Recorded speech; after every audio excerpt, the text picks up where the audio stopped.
Yo l'équipe, j'espère que vous allez tous très bien, c'est JFN News, on se retrouve aujourd'hui pour la revue de la Ligue des Nations. Pour ce rassemblement, Didier Deschamps a dû faire face à une hécatombe de blessures, ce qui a largement modifié sa liste. Pas moins de 12 joueurs sont actuellement blessés, Benzema, Lloris, Camara, Lucas Hernandez, Kimpembe et j'en passe. Pour pallier à ces absences, le sélectionneur a donc décidé de sélectionner 5 nouveaux joueurs. On notera ici le retour d'Olivier Giroud. Le début de la préparation a été marqué par le conflit entre Mbappé et la Fédération française de football, par rapport au droit à l'image. Après un communiqué de la fédération, l'histoire semble avoir été réglée. Le premier match de cette Ligue des Nations oppose donc la France à l'Autriche au Stade de France. Pour ce match, Didier Deschamps a décidé d'aligner un 3-4-3 avec les premières sélections de Badiachil et Fofana. En face, on retrouve l'Autriche qui aligne un 4-4-2 avec la titularisation de leur star. La première partie dominée par l'équipe de France sera marquée par la sortie sur blessure de Koundé, remplacé aussitôt par Saliba. À la mi-temps, le score était toujours de 0-0. Pour continuer dans les bonnes nouvelles, Deschamps doit faire face à une nouvelle blessure, celle du portier Maignan, remplacé par Areola. La seconde période commence très fort pour les Bleus avec l'ouverture du score de Kylian Mbappé à la 55e minute sur une action de grande classe.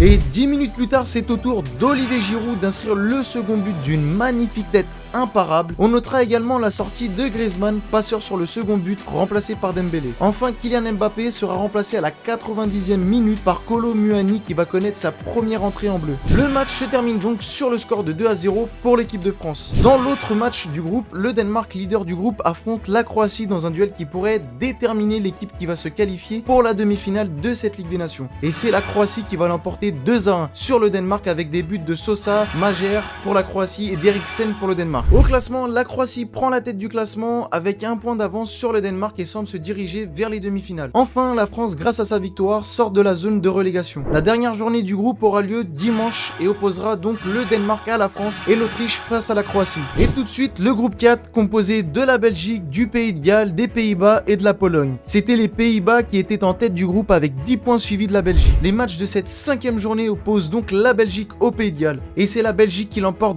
2-1 avec des buts de l'inévitable De Bruyne et Michy. Du côté des Pays de Galles, c'est Moore qui réduit la marque. L'autre match était la Pologne contre les Pays-Bas et c'est très logiquement les Pays-Bas qui vont remporter cette rencontre sur le score de 2-0.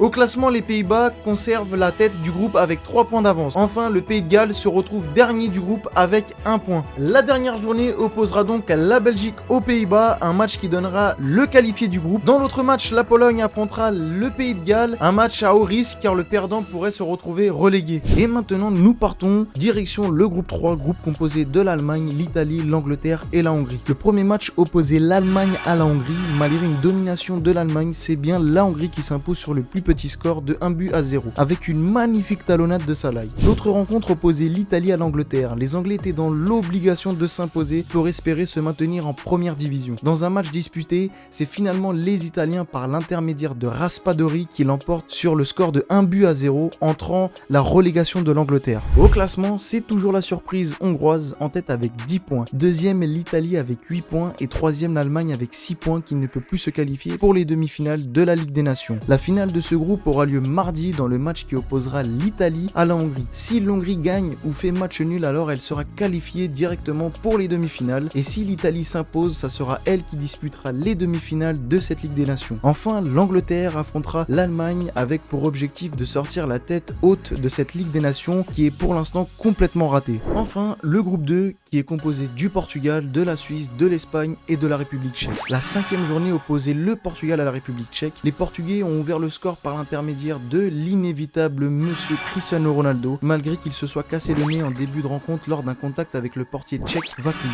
Juste avant la pause, c'est bien évidemment Bruno Fernandes qui double la mise. La République tchèque obtient un pénalty avant la mi-temps, mais c'est hors du but tenu par Costa. Dalot va inscrire le 3e but à la 52e minute d'une sublime frappe en dehors de la surface. Les Portugais vont finir le match tranquillement et inscrire un 4e but sur une déviation de la tête de Jota. Le Portugal s'assure donc une très belle victoire. Enfin, l'Espagne affronte la Suisse. Le match commence très fort avec l'ouverture du score de la Suisse par l'intermédiaire de Akanji. Au retour des vestiaires, l'Espagne augmente la pression et va égaliser grâce à un but de monsieur Jordi Alba, mais la Suisse n'a pas eu le temps de douter car 3 minutes plus tard, Mbolo va donner l'avantage aux Suisses. Malgré les attaques incessantes des Espagnols, ils n'ont pas réussi à faire sauter le verrou suisse et s'inclinent 2 buts à 1. Au classement, c'est bel et bien le Portugal qui est en tête avec 10 points, l'Espagne est deuxième avec 8 points, la Suisse troisième avec 6 points et c'est la République tchèque qui est dernière avec 4 points. Mardi, le Portugal affrontera l'Espagne. Les Espagnols devront obligatoirement s'imposer pour aller en demi-finale. Sinon, ce sont les Portugais qui se qualifient. Dans l'autre match, c'est la Suisse qui affrontera la République tchèque. La République tchèque devra gagner son match pour éviter la relégation. Et maintenant, nous allons passer à la stat du jour. Et aujourd'hui, la stat du jour revient à Harry Maguire, le défenseur anglais de Manchester United, qui a perdu les 9 derniers matchs lorsqu'il était titulaire. Une série catastrophique pour lui, qui, rappelons-le, est le défenseur le plus cher du monde. Avec ses dernières performances, pensez-vous qu'il mérite sa place dans la sélection des Three Lions pour le mondial? J'attends vos réponses dans l'espace commentaire. Et maintenant, nous passons aux infos chaudes. Les Sud-Américains, le Brésil et l'Argentine ont joué ce vendredi soir. Les deux nations ont fait respecter leur statut avec une victoire du Brésil